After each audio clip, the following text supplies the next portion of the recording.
Good evening and warm welcome to North Bank Summit. It's Monday night, it's 8:30, and we're all living in a Max Dowman world. That is literally what we're living in at on a Monday night.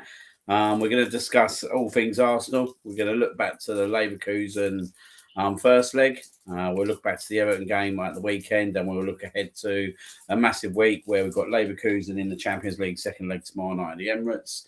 And then we got the big League Cup final on Sunday at Wembley against Man City. But before we start that, just going to do my warm welcomes. Firstly to my co-host, Mr. Johnny Brooks, who was standing beside me on Saturday night. How are you getting on, mate?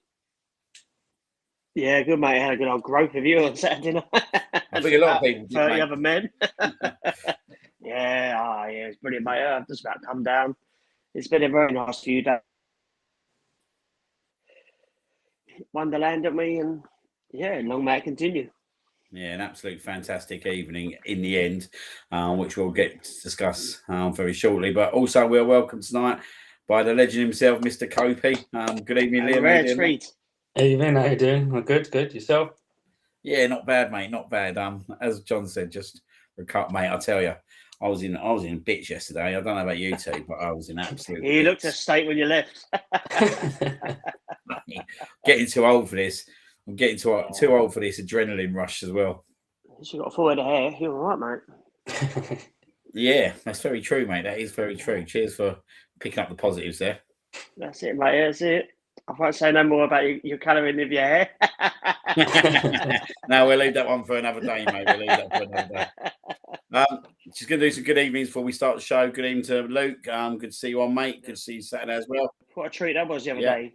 Get to see him in the flesh. Pete G. I think we boo-booed Pete G. Turned up at the yeah, another treat. Turned up at Wetherspoons after the game. For the price of one. Yeah, a one-man party. Sorry about that, Pete. Good evening to Mr. Detroit Goon, who's in the house. Good to see you on, mate. Good evening to the legend, which is Trigger herself. Old Georgina's on. Oh, gee, I bet she's filling her boots tonight. Feeling it, mate. Good evening to Andrew Mayer, who's in the house as well. Here he is. Happy birthday. Happy birthday, mate. Hope you've had a good one. Day. Even better now that you're seeing us three sexy guys. Yeah. But no, I want to jump out of a cake. Exactly. But yeah, this kick off and get into the show. Let's go back to last Wednesday, Leverkusen away in the Champions League. Obviously, our first knockout game of the season in Europe. I'm going to go to you first, Liam, on this one. Obviously, no really surprises in the lineup, was there whatsoever? But I thought it was a pretty drab affair overall. But I thought we'd done really well to come away with a draw. Yeah, it was a dull game, wasn't it? It's just one of those where you just typical away Champions League game, especially knockout stage. Just go there, get a result, and take them back home and beat them at home. Basically, yeah, it wasn't great, but Madueke come on, changed the game. Well, not really changed the game, but put a bit of emphasis on the game and managed to get an equaliser in through Havertz. But yeah, it wasn't the best, but it's one of those where just as long as you don't lose, it's fine. If that makes sense. No, it's quite. Yeah, I think you've hit it bang on the head there, mate. I think it's a total different ball game, isn't it, when you're playing in knockout stages, and definitely when you're away first leg, it's about staying in the leg, isn't it? When you're 1-0 down, it's about staying in the leg. I think if we had lost 1-0, I don't think it'd been a dreadful result. It'd be not a great result, but getting that late goals really obviously turned everything on its head, doesn't it? It reminded me of that Porto one a couple of years ago. It was just like, wasn't a great game. They nicked the winner, didn't they, in that game? But it's one of those where you just thought, you know what, it's not been great, but as long as we got out there with a result, but obviously we didn't that time, but we did on Wednesday, so worked out right in the end. Yeah, I'm just gonna go over to you, John. Obviously, Kai Havertz started on a bench on Wednesday, at his home ground of Leverkusen. Obviously, well loved there, isn't he? As you could tell. But obviously, come on, stepped up, took the penalty in the last few minutes. It's quite a big thing, isn't it, when you're going back home to kind of put yourself up for that kind of pressure moment. Yeah, no, definitely. But I was fairly confident. At the end of the day, he's German and they don't really miss many penalties. So, yeah, I was happy. I mean, I missed the first half when I was working. Literally got home and they scored. It was shit when it moved. It could have been worse. We could have got Dick 5-2 like everyone else. So, we get the draw and, their ties in our own hands. You know, at home, I think we'll get it done. Leverkusen have got to come out and attack us, which should play quite nicely to our strengths. So yeah, it's good for Havertz. Well, and absolutely, I knew you would be G. I can imagine you having a great time. You know. But yeah, no, it could have been a lot worse. Could have lost. We didn't. That just shows the strength and the mentality of the team. Madueke did very well when he come on. That's what you want. We've got so many impact players. Well, as it showed us Saturday, if the players aren't doing it on the pitch, this has got so many options, as has been all season. People are moaning and said it wasn't a penalty. Have a day off. And he clearly got kicked to the back of the leg. And yeah, we got away with one slightly, but I mean, not being funny, Leverkusen weren't great. They did all right, but the bloke that scored should have been off the pitch. Let's be honest. He got booked after 2 minutes, did an identical thing a couple of minutes later, and nothing. So, it is what it is. But yeah, I'm fairly confident about tomorrow night. I'm not going to lie, but yeah. Yeah, no, I think it's a good points raised there. Like when you think about the last 3 goals that we have scored, they've all been scored by substitutes. So it just does show you the onus on it, actually, the impact and the strength of our squad coming off the bench. And I think, as you said, Liam said, Madueke come on, and I thought he applied himself superbly well, because for me, that was probably Saka's worst performance in an Arsenal shirt ever. If I'm being totally honest, I thought he was lucky to even stay on after 60 minutes. So to be honest, I get he's captain, and I get you're not going to take him off after 45 minutes, but I don't think he could have had much to argue about if Arteta had made that decision. But Arteta made another brave decision, in my opinion, and I think he's done that quite a few times from this last week in terms of making the right decisions at the right time.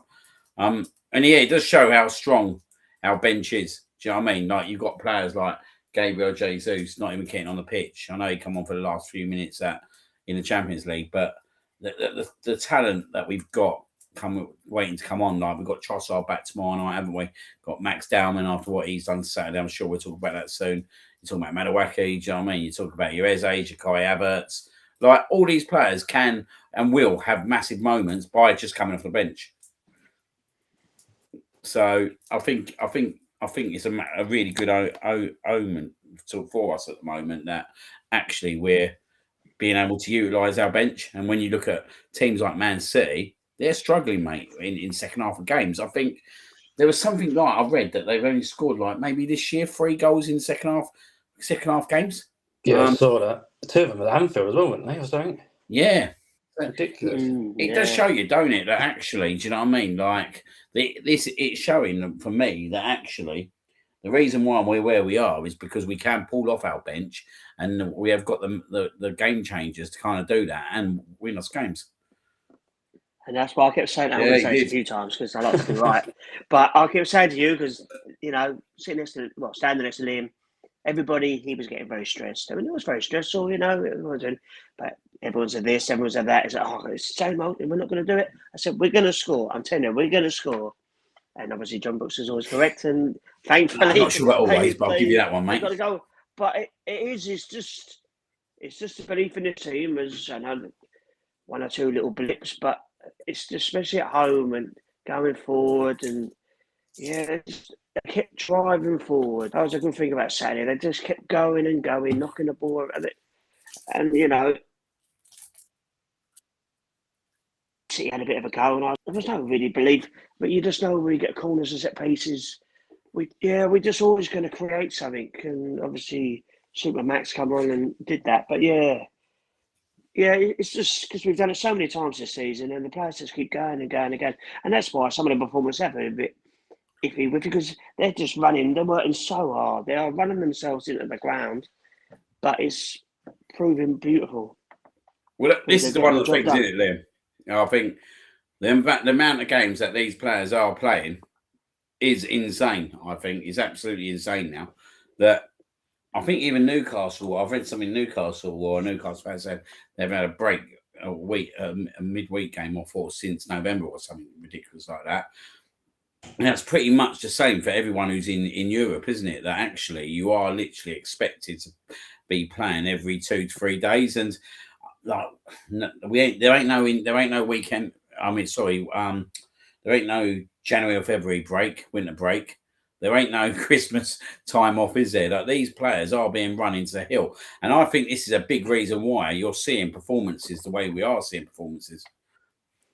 Yeah, I agree. Well, to be fair to Newcastle, it was not to be fair to them, but also Newcastle's fault for not actually getting through the top 8 and they had to go through the playoffs, didn't they? So Yeah, they could have had a midweek off. Yeah. So that's their own fault. But no, yeah, I agree. They're playing a lot of games, but yeah, like you said, we got the squad for it. I mean, I even forgot Timber went off injured on Saturday, which is mental.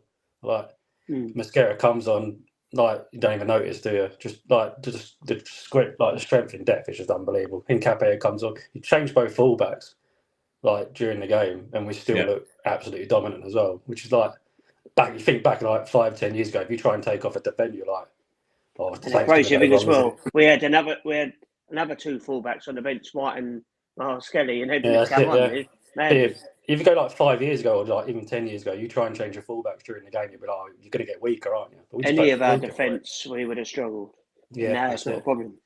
But yeah, it's just it's just great to see that we've got this squad that can actually handle all these games, and obviously some of the different. Leverkusen was tough, Everton was tough, but it's just finding ways to get over the line at the moment, and it's good, obviously great to see.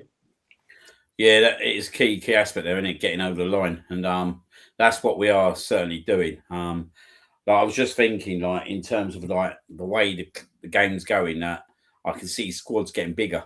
If I'm being totally honest, I can see it, because actually it's detrimental if you don't have a massive squad now. Do you know what I mean? I think you're going to see a lot of clubs striving to have that kind of squad, like we've got that kind of squad at the moment. And it's been, to be fair to obviously, firstly the Kronkers, who did come under a lot of pressure, and rightly so. Back in obviously just after COVID, in terms of obviously their dealings and the way the club was being managed.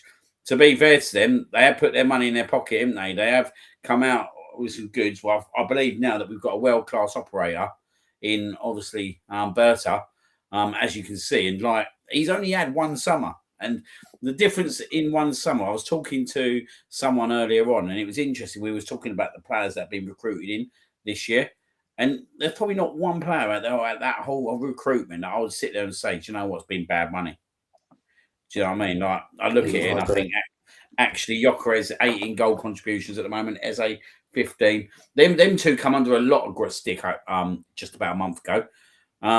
But they've delivered in big games, these two. When you start thinking of actually the big games we played, like Gyökeres, Tottenham, Chelsea away in the League Cup. Do you know what I mean? Like, I think he's a big game player. I think the bigger the game, the bigger he's likely to turn up, because obviously teams are going to open up a bit more. So I think the business we've done this year has been absolutely immense, and I think the players have really adapted well. And even someone like Noni, who come in under such a scrutiny, because obviously he was coming from Chelsea, and that he had this reputation that he was just one of them. Like, to come in under that pressure and to do what he's doing and to kind of just crack on with it, I think it's a massive testament to him. And I was one who was happy with the signing, because I'd seen what he produced when he come up when we come up against him. And I think there's a lot more to come from him. Like, you look at the goal against Mansfield, it's a world-class strike. You look at the goal Club Brugge, world-class strike. Like, that guy has got ability to be a difference maker. And I just think throughout the team now, we've got quite a lot of that. And this, I guess, we're going to Saturday. I'm going to go to you first, Kopi, on that one. There's only one way, one place and one person to talk about, isn't there? And that's Max Dowman, because he comes on the pitch, he makes a massive impact, just by being on the pitch, I think, in the first 15, 20 minutes. But then I've watched that cross, right, about 10, 15 times. That cross is perfection. Like, it's teased the goalkeeper to come out. He's literally got fingertips here because he can't get any more. And it's bang on the money. Straight into Hincapié. It was a world-class cross. And then that's not even about talking about his last goal. But, yeah, let's discuss his first assist. And how did you feel he did when he did come on before, like, obviously, these moments? Yeah, it's great. I mean, one of my favourite things is when he got the ball in our half and tried to, like, do a step over and let it run between his legs to take on the fullback. So it was like he's just got that confidence that even in like year and a half, you're like, probably shouldn't be doing that, but you know what? Sod it. You're obviously that confident. Take people on. He's happy to run at players.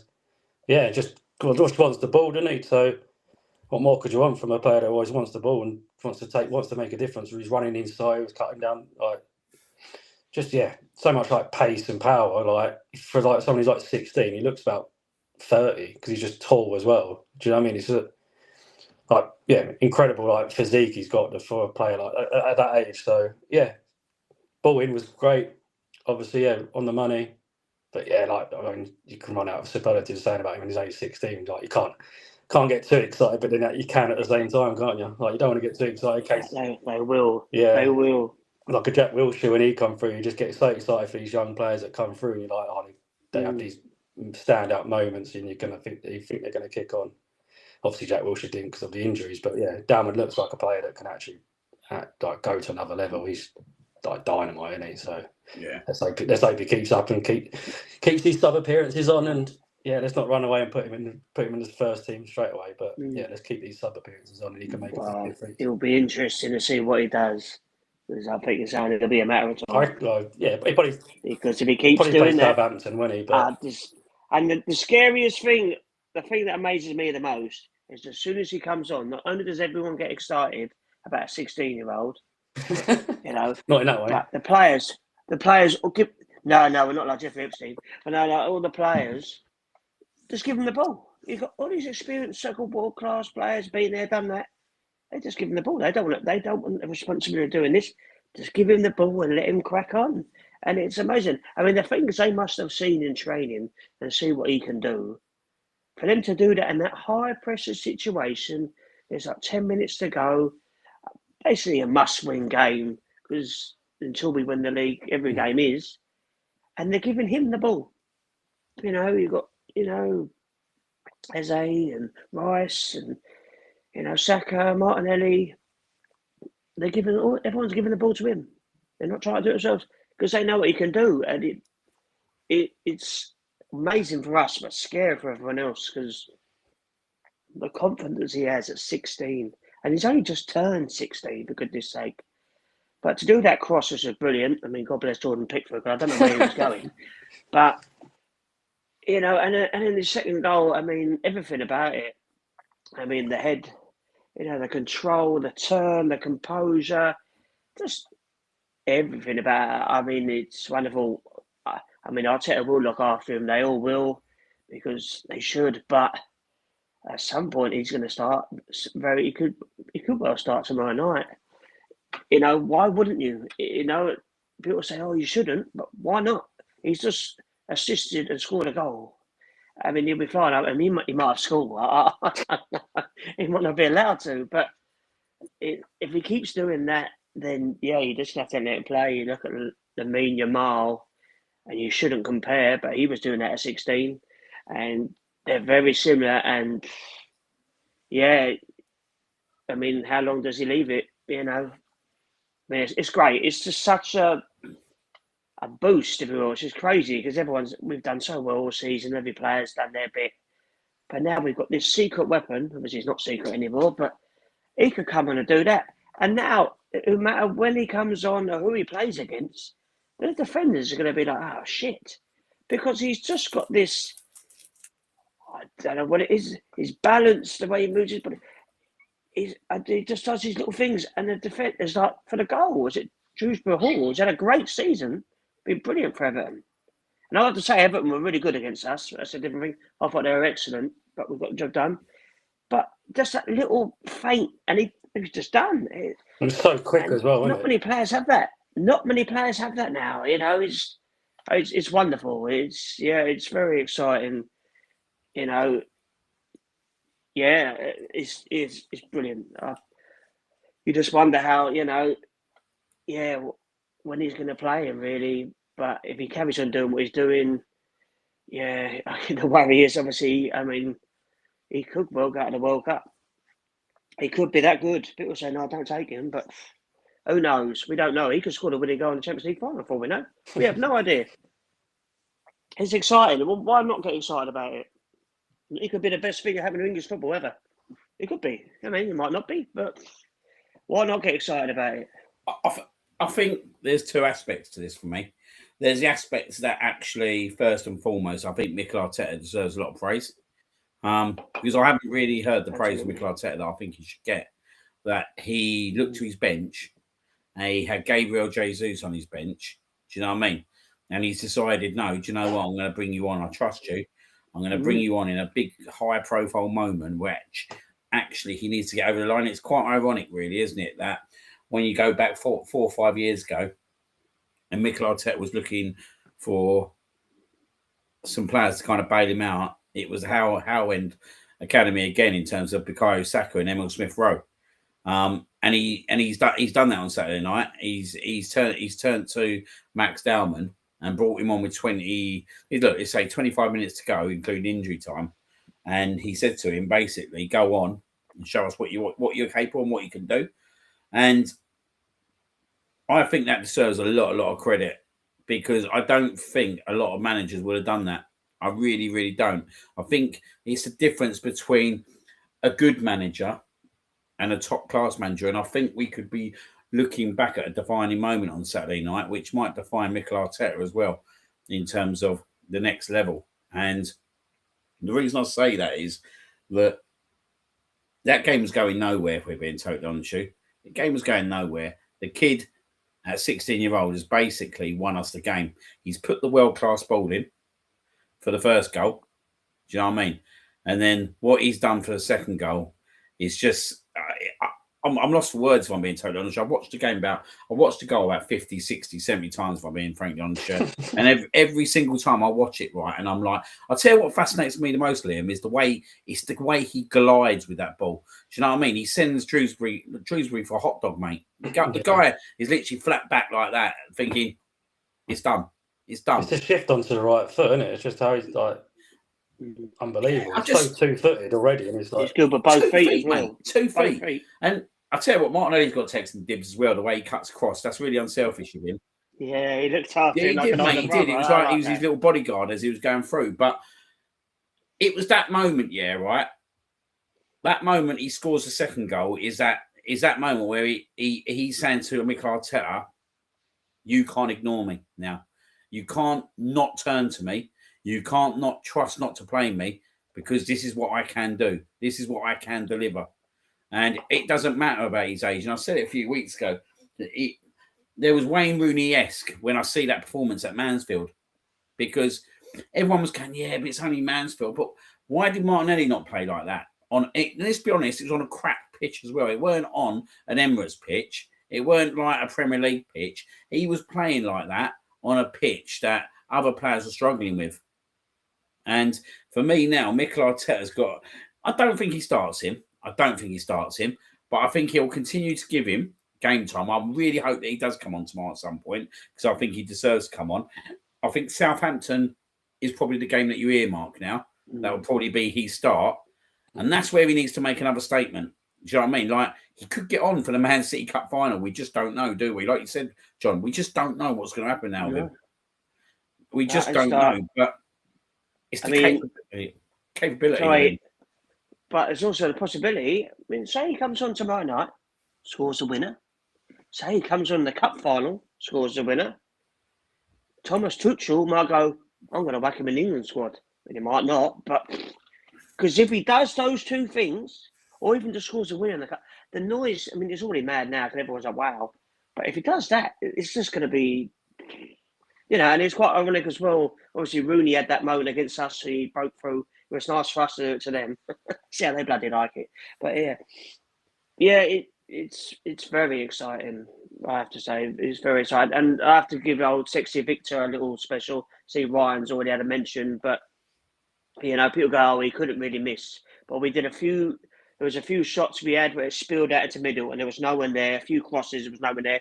Viktor was where he needed to be, and that's 2 times now against Everton where he's got us an important goal. Obviously, I know Dowman got the winning goal, but I don't know if we would have scored if Viktor hadn't scored that one, because, well, from that corner, they went for it, didn't they? And that's money well spent. He scored 6 goals in his last 8 league games. coming up trumps at the end of the season when we need him the most. All the people moaning about him. But, you know, they said he's had a half decent season, and he's proven it now that, you know, Tottenham away, you know, Sunderland at home, he's popping up with the vital goals. Eze as well. And they talk about Berta's business end of the season, he's a different beast. He was good against Saturday, popping up with goals, spraying the ball around. It's all clicking into place. It's very, very nice. Yeah, I was going to go on to that. I'll go back to Liam on that because I thought that when Dowman come on, I thought him and Eze kind of really linked up really well in terms of obviously they were probing, weren't they? And I felt Eze, as the game got on, he just got stronger and stronger, and he got on. He was getting onto the ball in the areas that I want to see him get into. Do you know what I mean? 25, 30 yards from goal, do you know what I mean? And getting into them little areas of holes and pockets where actually he can start popping up and maybe contributing in terms of some more contributions. Especially, I think he's got goals in him. I definitely think he's got goals in him between now and the end of the season. I think if we're being totally honest, if you take his 5 goals aside, like I am a little bit disappointed. We haven't seen maybe a few more goals out of him in the Premier League at the moment, but I think he's a maverick kind of player, and I think, as you said, John, I think this is the time of year, isn't it, that he comes up trumps, and we've heard it from Palace fans that what they think he's like in the business end of the season. I've really got this feeling as well, Liam, that I think he's going to turn up in the League Cup final, which fingers crossed he does, because he did it last year, didn't he, in the FA Cup final? Could he do it again to Man City? Yeah, hopefully. Yeah, like you said, he's yeah, by the 2 Tottenham games, you've probably been a bit unimpressed with him. Like, he's still played well, but he hasn't really.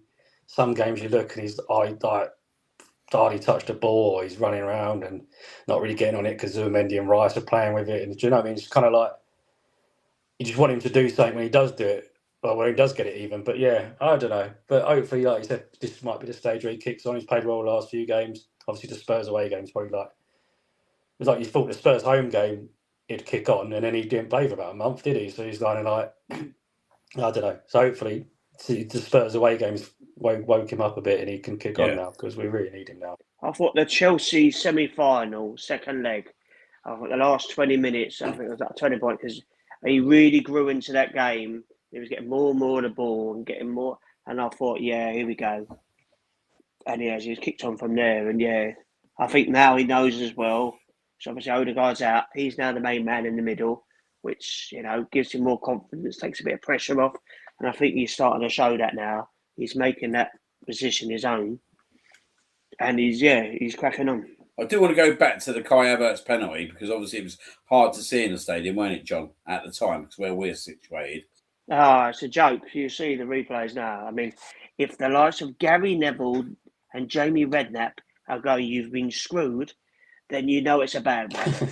And even that tit, the ref watched this morning, I've seen the camera, even he's gone, yeah, it's a penalty. And they show the angle from where the ref is looking at it, and he was crap all day, by the way. He was awful. Yeah, he was. I mean, it's so obvious. From his angle, you can clearly see him kick the back of his foot. It's ridiculous. And that is obviously the main. I'm not worried about us. I'm more worried about what, you know, we're going to get screwed by VAR. I mean, VAR have looked at that as well and gone, I mean, they must have slowed that down. Well, maybe they didn't, but it took 3 seconds. But yeah, I mean, outrageous. Luckily, it didn't matter. It's like the Newcastle one when he got wiped out.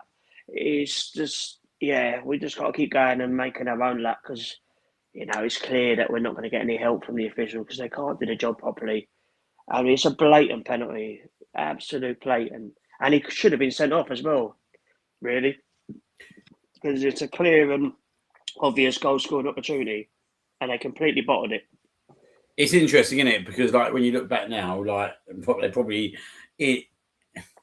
probably helped us out in terms of the style we won the game and how we won it. But that being said, I think we could have seen a very irate Mikel Arteta if that game hadn't panned out how it's going to pan out. And I just got no words for it. I just don't understand. Like someone said it took 3 seconds. Now, what interests me about that, right, there was no rush on VAR. But the ball didn't go out of play for about 30, 40 seconds after. So there was no rush to feel rushed. So yeah, again, it's just so someone just not doing a job properly whatsoever. Do you know what I mean? And we won't see no punishment for it, because actually at the end of the day, Arsenal won. And it is quite interesting that a decision like that could have had such a massive effect on the Premier League table. Now, I for one think if Arsenal don't win that game on Saturday, I think Man City go to West Ham and win. Yeah.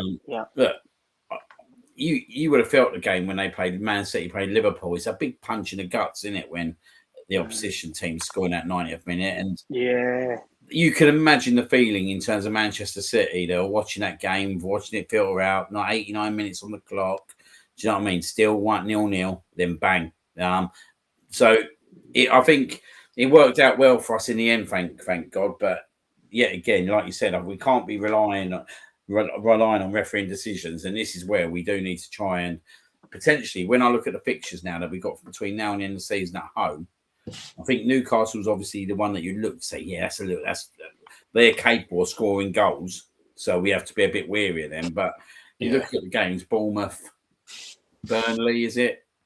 And Fulham. Like, let's just be honest, but half that Fulham team are Arsenal fans anyway. They're scoring own goals, I think.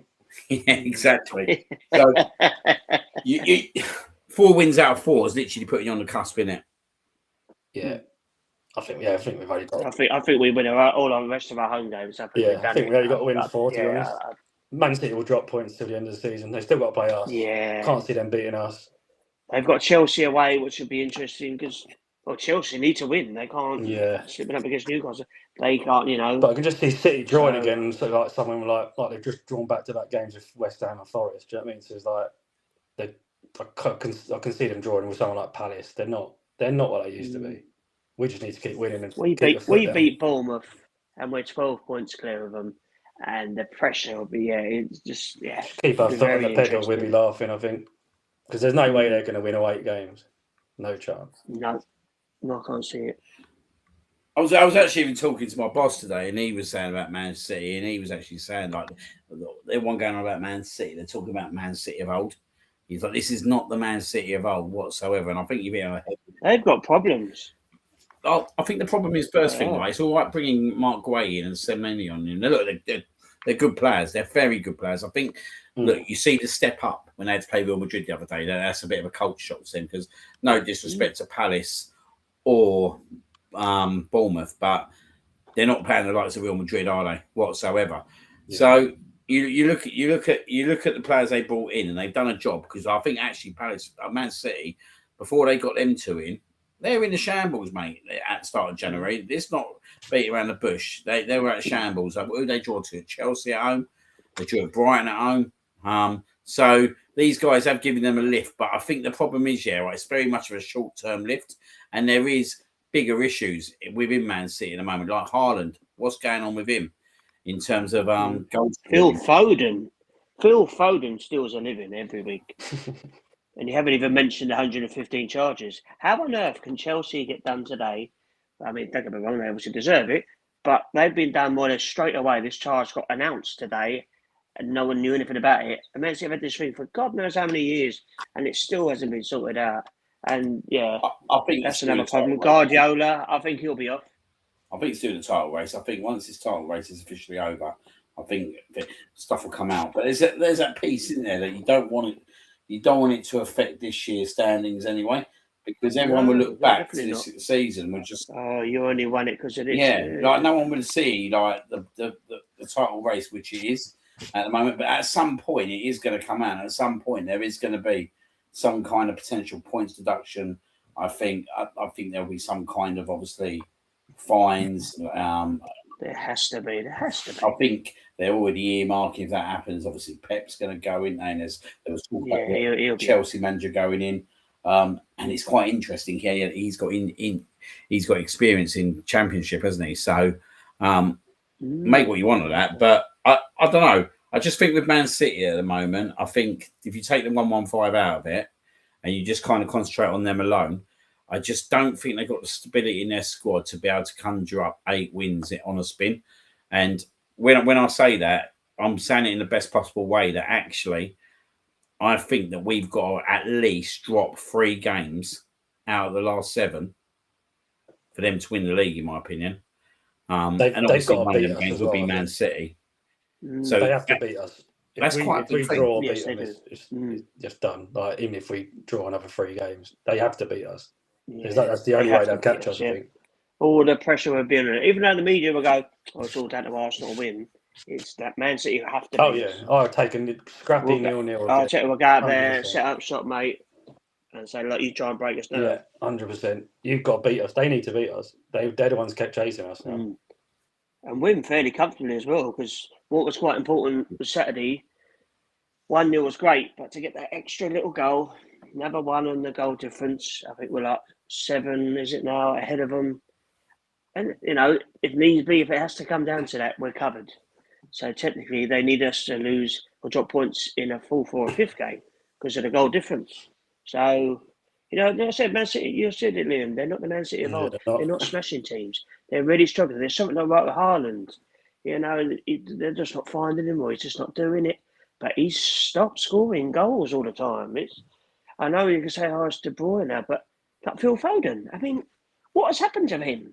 I mean, honestly, he's just, he just comes on for a couple of minutes and does nothing. Doku, another one, does nothing. Mamouche, I mean, this could really bite me on the arse. I understand it. But, we're just a very, much superior team than them at the moment. They've got great players. O'Reilly's had a wonderful season, but he's still only very young. Semenyo is excellent.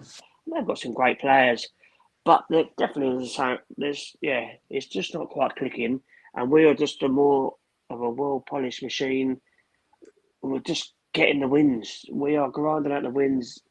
Yeah, everyone knows what they're doing. It doesn't matter who comes on. Everyone, like Christian Mosquera, for example. When I kept saying to you, I felt sorry for him on Saturday, because he's not. I know he's coming against Spurs, but he's not a full-back, let's be honest.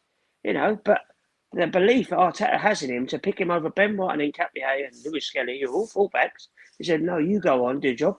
And he was fantastic. Didn't put a foot wrong, always getting forward, always backing the ball forward. Bless him. You could tell he wasn't sure whether to go a bit further forward, but he did exactly. He stepped up like he has done all season, and that's what I mean. Every player is doing their job. Like Martinelli, come on, people moan about him, but he was getting involved. Everyone's just doing their thing, and that is exactly what it's going to come to. It's going to be a complete squad effort this year, because every player has worked their absolute arse off. Big up. And Calafiori, by the way, sorry. Was that the hand of Arsenal? God, isn't that true, isn't it? He loves it. That's a big announcement. But Calafiori's block. I mean, we haven't talked about that yet. And me and you thought it was Raya that saved it from where we were standing. But, Scorpion, that was outrageous. Even David Moyes loved that. I mean, they said this is what this Arsenal is about. They're defending for their lives. And that is what is going to hopefully get us over the line. As much as he's a bit chaotic, but, I mean, that was outstanding defending, an outstanding block. No, it was definitely an outstanding block when you see it. Very reactionary, weren't it? But absolute pin perfect. That where he lifted his we got 1-0 down. It was an insane block. I still think Brad saves it personally. I think he still gets something on it, but unbelievable block. And that's the never say die attitude of this defensive unit we've got. When you see, and I'm going to pinpoint another player on Saturday night in Cape, comes on as an assist. Look, let's be honest, he don't know much about it, but he's got impressive. Yeah. But it's that last phase before the corner. He blocks the ball from a shot, and then it comes back out, and it goes back out onto their right-hand side, and he's literally hunted that defender down. Solid tackle. Fans go up, the crowd go up. Like, this guy, for me, is an insane signing for us. Was he 23 years old? We're going to buy him for 50 million, pretty much. This summer. That's right. Yeah. And that's a snip, isn't it? That's a snip. Like this, I think this guy is going to end up being like a massive, massive, massive player for Arsenal. And I've got really exciting thoughts about in terms of like where he can go in terms of playing for us and the future at his age. He's just absolutely superb. You can play him centre back. We see it every week. He got moved over to the right centre back, didn't he? when Saliba went off injured against Mansfield. And yet again, mate, he was just solid. He's just absolutely solid. And you look at him, you look at Calafiori, and you see that battle for the left-hand side. Then you look at the right-hand side. Obviously, Ben White's back now, which is a massive plus. Might get to see him tomorrow night, if I'm being totally honest. I think it'd be an interesting decision tomorrow night, whether he keeps him a scare or goes with Ben. He kind of bigged up Ben, didn't he, in the interview today? So, yeah, I think he was ready. I think Champions League night, I do think Ben White would be the natural, for me, the natural player to play out there. So. Especially as we had most of the ball, weren't we?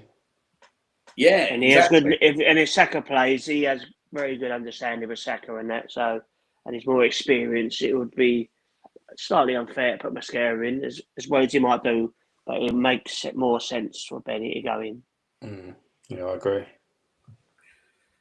But yeah, some obviously really good performances out there on Saturday. I thought in terms of obviously the contributions that were made by the players. But look, obviously we're going to go into a bit about Dowman now and the final goal.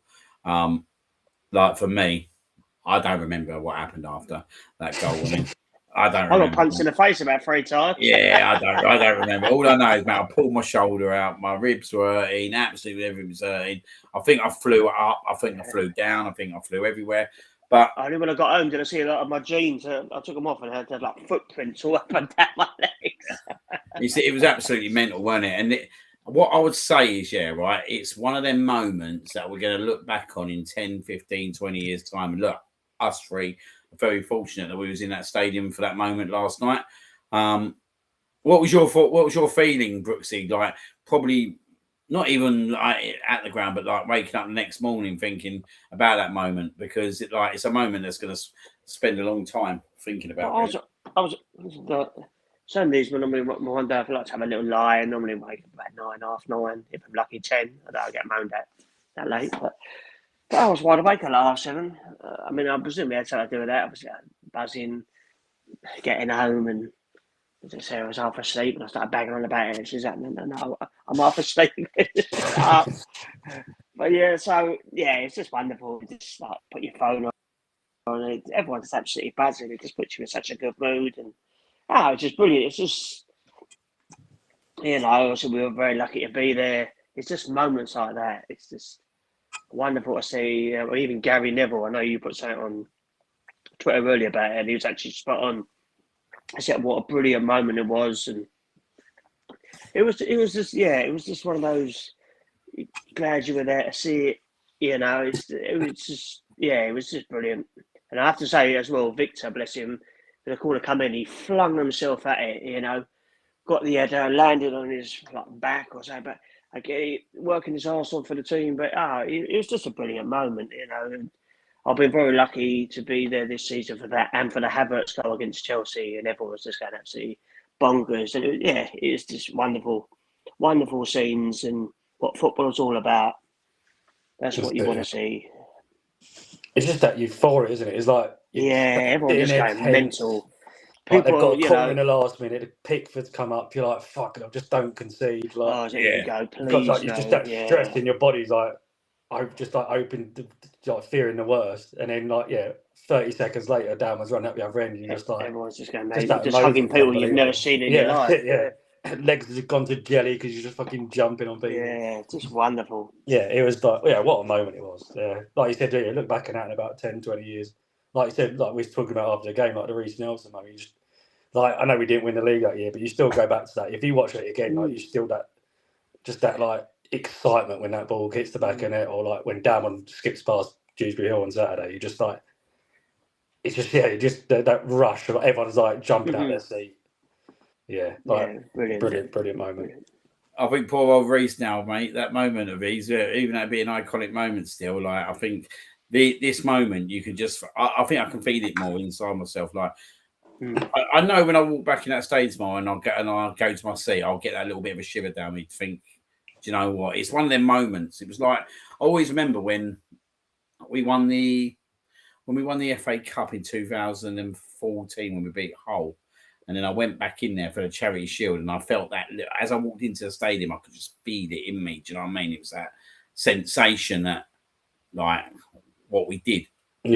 Coming back from 2-0 down, and we obviously first time we won a trophy in what was it, 8 years at the time. And I think that's going to be the same probably tomorrow night, where you just go in there and you'll just think you'll get that sensation where you think like the other night, like we just witnessed probably a moment that will be. Oh, look, this guy's 16, so like this guy's got probably 20 years at least ahead of him.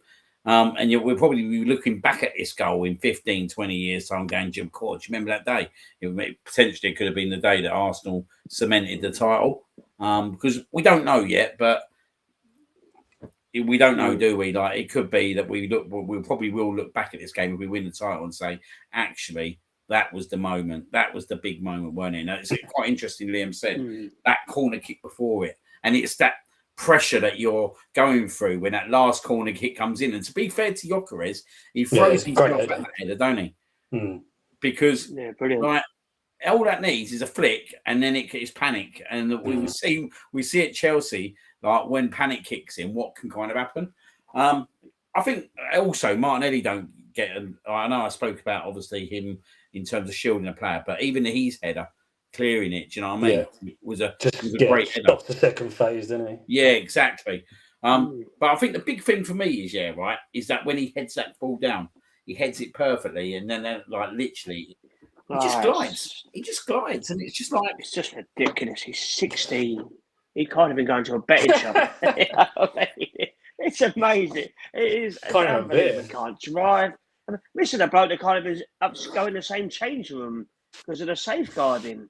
So bless him, he goes in some cubicle by himself. It's amazing. It's so exciting for him. He's got a school today, bless him. He's just trying to do his GCSEs. I mean, don't worry about it, Max. Just fail. Don't care. It doesn't matter.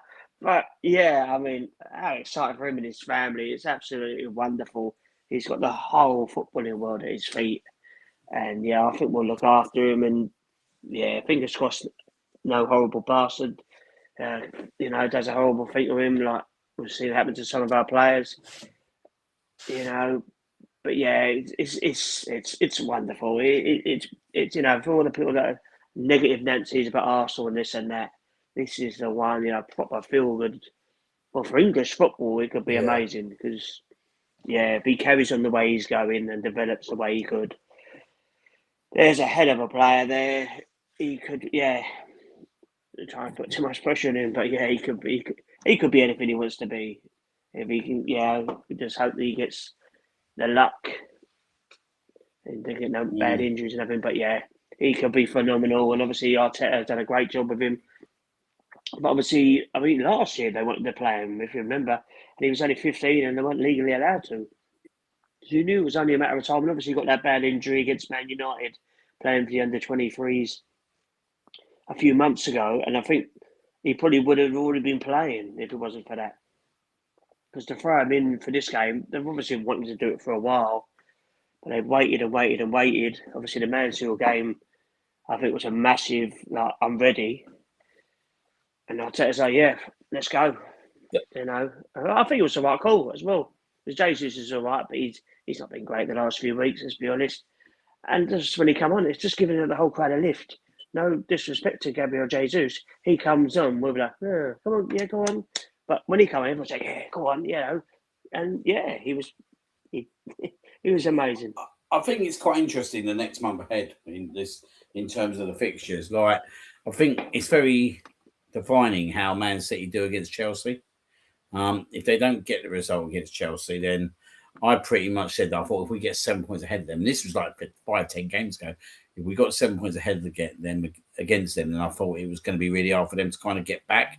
Now, there is that scope, isn't there? Like, if we beat Bournemouth and they don't beat Chelsea, then we go into that match the week later. But then at that point, the Premier League title could be pretty much on the verge, couldn't it? At that point, and we beat Bournemouth and they don't beat Chelsea, and we beat them, we'll be like 14 points clear of them, maybe 15 if they lose to Chelsea. Well, they're one game in hand, so we'd have 6 league games left after that. Is that right? We've got 8, 5. Sorry, and we'd have to lose all of them more or less.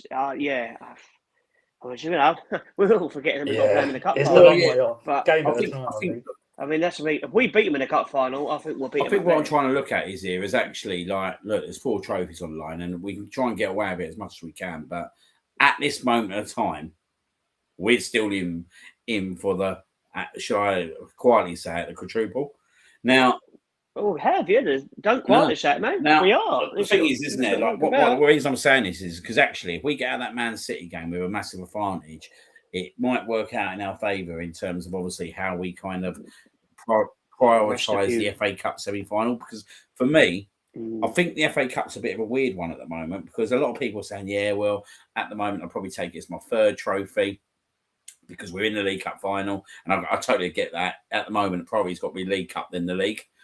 But I look at that Southampton game and I look at it just after the international break and I think Arteta's got to play a strong team because I think he's coming out the international break. He will want to fine-tune that team before they go into the Bodo Glint game on the Wednesday night away. I think or Sporting Lisbon. Yeah, well, I can't. If we go through, yeah. No, they're 3-0 No, up. no, You never no. know. You never know. I'd rather play them. I don't want to play in that foxy pitch. I can't see a remontada, mate. That's what I'm going to say. But I don't think that Southampton game actually we're going to go in light-hearted because I think it's. I'm actually quite glad that it's after the international break because I think it forces Arteta's hand a little bit in terms of, do you know what? I think I need to play my full strength, or I need to play near to it because they need to be like.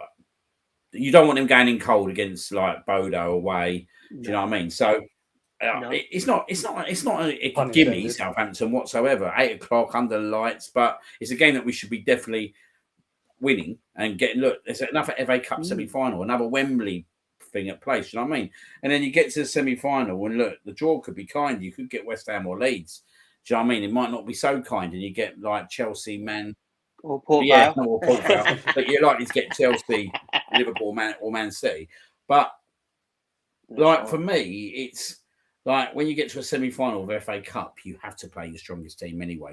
Do you know what I mean? Like you can't be getting to a semi-final and going out. Like it's one of the things that Invincible season, didn't it? Like Wenger got a bit kind of cut up a bit, didn't he? Didn't he leave Thierry Henry on the bench?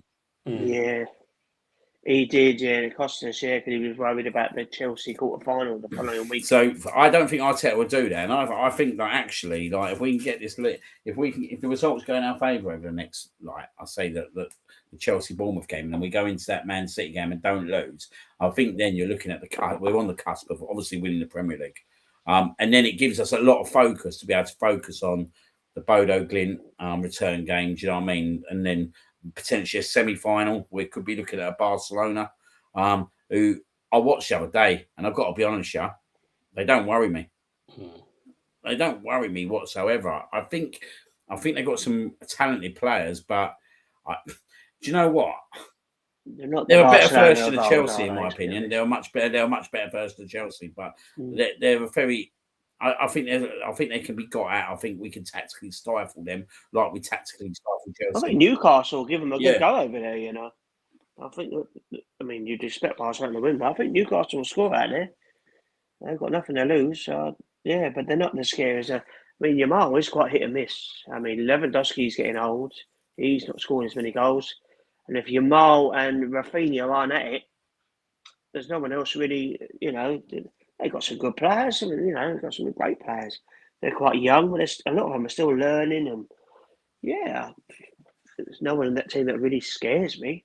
Not with our defence, anyway. As wonderful as Yamal is, Timber will be on him. Yeah, no, it definitely is. The only team that scares me at the moment in Europe is Bayern Munich. Absolutely.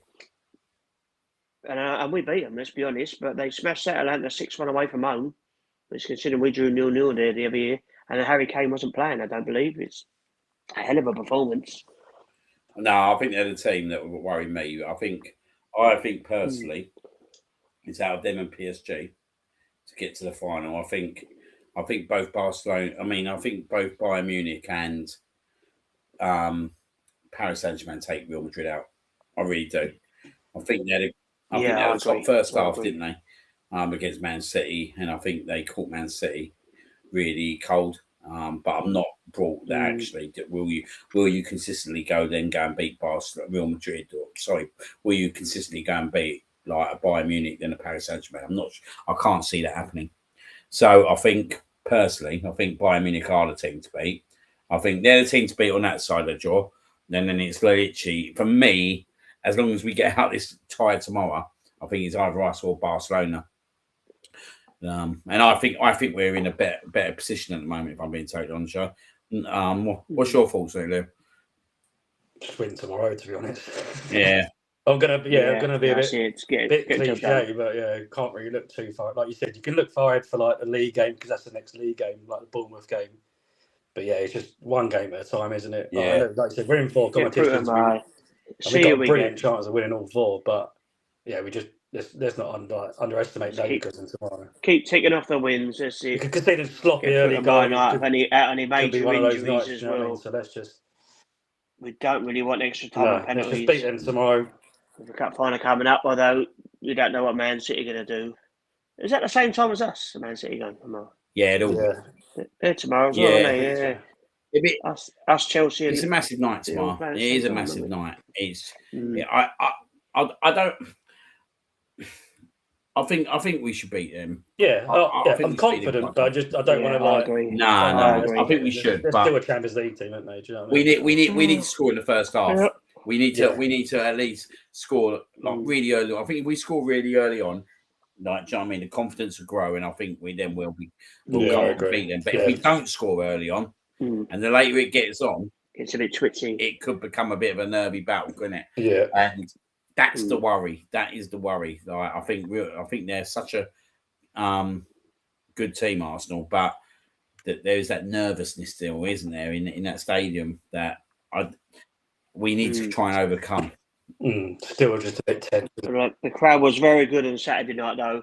The second half, everyone was just urging everyone on, and I've noticed that the last few weeks. To be fair, the crowd is probably doing their bit. Yeah, I think we know because everyone is nervous. That's to be expected. But I think because we know we're better now. Like you go a couple of years ago, everyone was nervous because we just didn't seem like that team.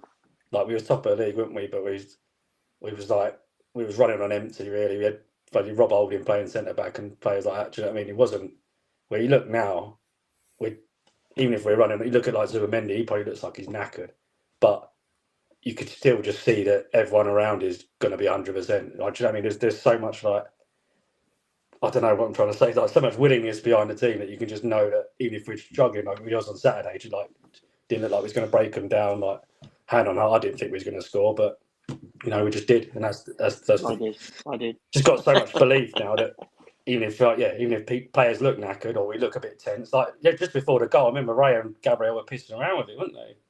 And it's just like come on, lads, just like. But then there's so much like belief in the players themselves, so just got to have confidence in them. Like Ray has been doing it all season; he's like fantastic. So like, do you see both of them starting tomorrow, Havertz and Gyökeres? I reckon that Gyökeres will play. Gyökeres as well. I think I would. I mean, I'd be interested. Obviously, if we're losing, then obviously Havertz comes on. They play 2 up front. But I would start Viktor. I mean, I presume Saka will play. And then it's a toss-up. Who's on the other side? Let's be honest. People saying Saka shouldn't play, which I understand is a bit of bad form, but he did score the winning goal against Brighton the other week. And I think at home, in this sort of game, he's there. He could chip in with a goal or 2 assists. Like his corner kicks alone. If Ben White is playing as well, they do have a very good understanding. To be fair, it might start Havertz. If White's playing, just for those crosses into the box. It's possible. I mean, he may well throw a curveball and put Eze on the bench and play Havertz in midfield. No one expected Havertz to start on Saturday. No one expected the team he played. He could play Eze on the left. I'll be very surprised if he drops Eze tomorrow. Totally. I think if Havertz plays, I think there's an opportunity for Eze to go out on the left. But I don't know. I just think he'd be a brave. Obviously, it depends on if he's got an eye on the cup. Exactly. Well. I mean, I like to think not, but because you want to play your strongest team in both, and that's easy to say. But obviously, we don't know what's going. He said, obviously, Timber's out tomorrow night, but it's only a few days, so he should be fine for Sunday. Odegaard, he said he's missing tomorrow night. he could be back for Sunday, which makes me think that he won't be. So what does he do with Eze? Because obviously, I would expect he would rather want him in the cup final than tomorrow night. So he could play Eze, but I don't know. It's just you. As Liam said, you just want to win tomorrow night and go from there, and we'll deal with the cup final afterwards. Because at the end of the day, I mean, City have got to go for it tomorrow night as well. Yeah, that's true. They've got a hell of a mountain to climb. So they're knocking themselves out. We just got to win. We win. There's more confidence. Man City lose. All the pressure's on them because, well, they were saying they're far behind in the title race, and everyone's expecting what they want to see if we lose on Sunday the cup, what's going to happen? Because the media are so desperate for a proper title race. Yeah, no, I totally agree. I think we should got to put out our best team tomorrow, and I think that involves Eze being in that team personally. So I think he has to play tomorrow. I don't think there should be any eyes on the final on Sunday. I think you just need to get over the line with this one, because if you get over the line with this one, you got. There, I know they've been incredible, Bodo Glimt, but let's be fair, right? Like we're at a much different level to what Bodo Glimt are, and they've had some good results, but it's just the away game that scares me. And a freezing cold night and that plastic pitch. They've come and done a load of it, and they've beaten Man City, Inter Milan. They've got an amazing record at home, so we just need to be careful we don't do anything stupid. But win tomorrow night, and then we'll probably talk about them next week. Right. Going to Sunday quickly, obviously, League Cup final. Oh, what's happening? League Cup final. Not one since You two again, you jammy bastards. Not won there since not won that trophy since 1993. Are you sitting near each other? I don't know where Liam's sitting. I don't know where I'm sitting either. I mean, I'll have to look at my ticket. He's on the pitch. He's in the dugout. All I know is I got a ticket. That's the main thing. But I bought the first one I could buy on the day, and that was it. I didn't rush around trying to think where to sit. There's always that big loss in there. They ain't got Mark Guay in the final, so that's. I forgot about that. Yeah, that's a big loss for them, isn't it? Right, okay, that's good. So he's and that's definite. They can't change the rules. No, that's Yeah, and you can never say never, but yeah, that's good news. But Semenyo can play, which I think he got because he should technically be cup tied as well. It's just nonsense. If you're cup tied, you're cup tied. Yeah, that's the same for everybody. It shouldn't be. But yeah, no, that's good that he's not playing. But they'll be up for it because they've won this League Cup for a long time now. So yeah, it's exciting. We want to be in the big finals. Yeah. We are. So we haven't won this competition since 1993. So yeah, I mean, we're going to win this. It's very exciting to see what could happen afterwards. And obviously that's the hope. I mean, I'm fairly confident. I'm not going to lie. But obviously it's a one-off game, and you just never know. No one really expected Newcastle to beat Liverpool last year, but they turned up and were superb. It's just need a bit of luck every now and then, and a bit of class. It should be a fairly, be interesting to see what Man City do, especially if we go through and they go out. I mean, there'll be a lot of pressure on them because, if we beat them in this, I don't see how they'll stop us at all in the league. And obviously that's the key thing, It's so important to put down the marker for the rest of the season. But obviously if they win, then it's just one of them. But yeah, I fancy our chances, obviously. Do you know what I think is interesting Sunday? The goalkeeping situation. It's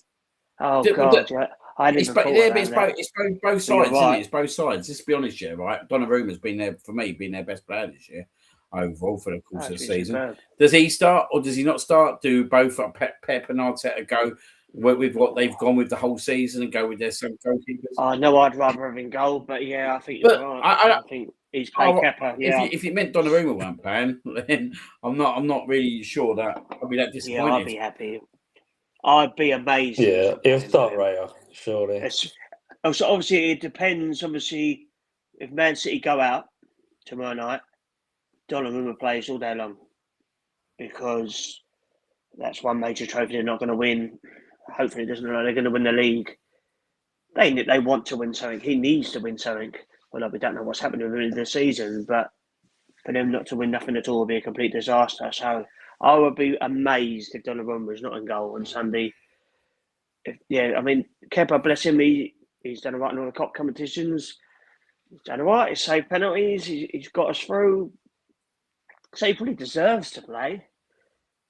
But I would rather have Raya in goal because he's our number one. And Kepa, as good as he is, he does always have a little moment in him. But yeah, I think both teams will play the first choice goalkeepers. I think it's that big of a game, personally. Yeah, I think you have to. No, but so. you just never know. You just never know. No, you don't. And I wouldn't be too disappointed if I didn't see Donnarumma in between them sticks. But I mean, because I think they're totally there to be got at. We have struggled to beat him against PSG and Man City. So if it goes to penalties, bloody hell. No, it's an unbelievable save. That's the problem, isn't it? If it goes to penalty shootouts, mate. No, I won't get there. We're winning 5-1.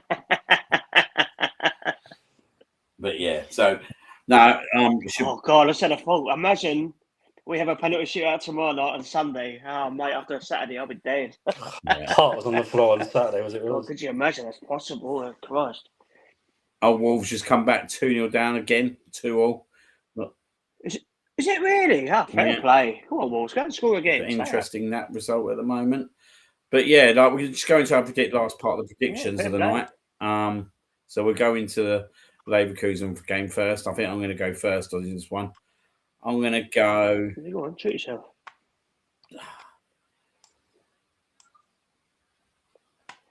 I'm going to go 2-0 Arsenal. I was going to do. I'm going to go 3-0 then. I was going to go 2-0. They could score that. Yeah, I'll say 3-0. Yeah, I think we'll be okay. Max Dowman's going to score a hat-trick. Imagine. I'll just go 1-0. Okay, to who? No, I think it'll be one of them games. We'll break them down eventually. It'll be like the first leg. They won't attack. They're a bit that. Well, it'll be interesting though, because obviously they're going to need to try and score as well. And they're just going to hope for a clean sheet and play their way through a penalty shootout, but they're going to need to have a go as well. If we get an early goal, they've got to come out. They have. Yeah, but if they get an early goal, all of a sudden, if we score early, it could be 3 or 4. I think. Yeah, because I don't think they're good enough to attack us. I think their game plan was what the first leg was: hit us on the counter attack, get a couple of set pieces. Yeah. But if we get an early goal, then it's game over. I think they should be bouncing. Yeah. And then Sunday, I'm going to go for. I'll go 3-1 Arsenal. Do we have to do these predictions? Oh, lovely. I'm going 3. Yeah. Yes, we do. I'm going to go 3-1 Arsenal. To hide behind the sofa and just wait till we can finish this. I just think it's our time.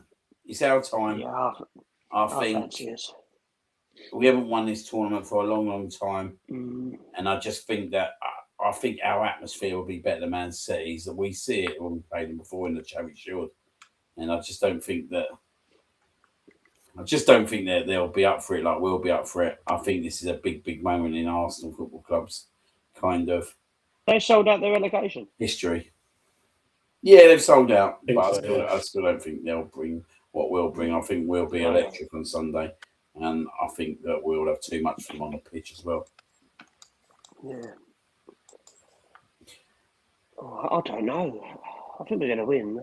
I'm torn between scary or we're going to batter them. Yeah. I'm going to go 4-2. Quite a good why. Yeah. But I want to go for 5-1, which is stupid, really, because of the final. But I mean, 3-1 is probably what I'd go for. I don't know. I'll go 2-1. I think we'll beat them. But yeah, it's a big game. You can see them scoring or getting a dodgy penalty or something happening. I think we'll win. Yeah, I do fancy us. But yeah, it's just scary. It's just. Well, you can't say we're going to lose, Copey. That's one thing. No, we're not going to lose. I probably would have said 2-1 or 2-0. But then can't see them not scoring, which is the annoying thing. Nah, that's Fucking right. Ireland will probably score. Yeah. Oh, maybe not. He hasn't done nothing for the last No, few no, weeks, but though. I really fancy Eze to score. Fraternity. I really fancy Eze to score in the final. I fancy Dowman to score as well. Oh, could you imagine? Well, but you can see it. The Rio absolute Walcott scenes. scored for us in the cup final against Chelsea in the Carabao Cup. He was only like 18, 19. First goal to score for us. Anyone who score will do. Yeah, exactly. Yeah, Don't really matter who exactly, scores, does it? The scare off his ass will do. Oh, that'd be great, yeah. And Cappier bullet header in the last minute. Yeah. And he takes his shot. Running around with his clothes rolls off, around. yeah. I don't know if I can take these last minute winners though, mate. They're getting doing me in, mate. They're great though, aren't they? They're It's great. the best feeling ever. When it happens to you, it's horrendous. But when it happens for you, it's amazing. Yeah. Definitely. Right. That's pretty much it for tonight. I think we've covered everything. So obviously, thank you very much, chaps, for coming on. All good, pleasure. Yeah, welcome, sexy. Yeah, you're coming next week, yeah? Depends if we've been sitting. Yeah. Yeah. I'm not sure whether any of us will be here next Monday if we don't meet. So what will be? I won't have any clothes on. Yeah, you'll be on your own, mate. That's all right. I'll be happy. You probably would be as well. Probably would be. I'll be my Oh, here he is. Just made it. I bet he was happy last night. Old Scotty boy. Oh, here he is. You're on Scotty. Yeah, did well to them. Liverpool are crap. But that's a different conversation. I think they'll stay up now, sadly. Yeah, Liverpool. I just think Forest are terrible. I think they're going to go down. They don't score enough, do they? West Ham will stay up. No, they just. I wouldn't be too sorry to I see them go down. I don't like their owner. Yeah, the owner's absolutely. But then it's Spurs Forest next week. I mean, next Sunday, by the way, is an amazing day of football because you've got Newcastle Sunderland at lunchtime, followed by Spurs Forest, followed by the cup final, and then it's the Madrid derby. I mean, it's a hell of a day. Be pissed by then if we win. Yeah, I don't think I'm Yeah, I'll really be dead, interested. but I think I'll be too footballed out, mate. By the time we get yeah, there. no, I'm gonna. Yeah, but I need to keep my mind. I don't even know where to go and watch it. I want to go and watch it somewhere, but The nice thing, if we win, it's great. If we lose, it's just is though, there's a week break. There's a week grace after that because England will play. yes. Yeah. It's wonderful that we haven't got a league game for like Yeah. a month. To be fair, you can actually relax a little bit, Definitely. kind of. Right, that's very much it. Obviously, thank you everyone for in the chat for coming on tonight, as usual, guys. Obviously, you Happy birthday, happy Andy, birthday again. to you, Andy, again, mate. Hope you've had a great day.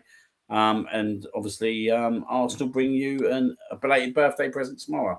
But yeah, massive week ahead, guys. Obviously, Leverkusen tomorrow night, Man City Sunday. Hopefully, we'll be happy chappies coming next week. And naked. We'll see you soon. Good night. Come on, Kobe.